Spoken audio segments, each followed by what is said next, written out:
Он хотел себя убить. Și omul a vrut să se sinucidă. Apostol Pavel spune, nici ele. Apostolul Pavel a spus să nu faci asta. Мы все живы. Noi suntem toți aici vii. Он пригласил их домой. Și atunci a invitat acasă. И уверовал он. Și a crezut el. И Și cine? Toată casa lui. Весь его дом. Și toată casa lui. Послушай внимательно. Ascultă-mă pe el. Это в Библии написано. Asta este scris în Biblie. Бог хочет, Dumnezeu vrea чтобы спасти тебя. ca să te salveze pe tine И весь твой дом. și toată casa ta. В расширенном переводе. Și в расширенном Și în переводе. traducerea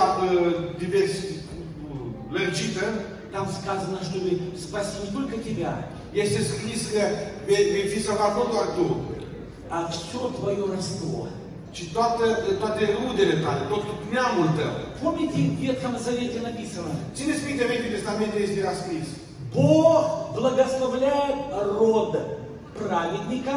Dumnezeu binecuvântează neamul celui neprihănit. Сколько? Кто помнит? În câte generații? Cine ține minte? Amin.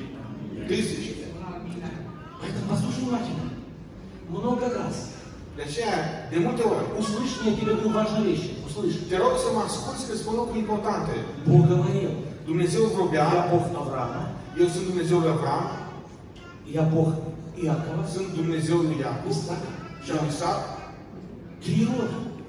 3 generații. 3 поколения. 3 generații. Поэтому я верю, что сегодня De aceea eu cred că astăzi, Дух Божий, Duhul lui Dumnezeu Он хочет спасти тебя, vrea să te salveze pe tine, твоих детей, copiii tăi, твоих внуков, и даже правнуков. toți, Аллилуйя! toți tăi. Это написано в твоей Библии. Este scris în Biblia ta.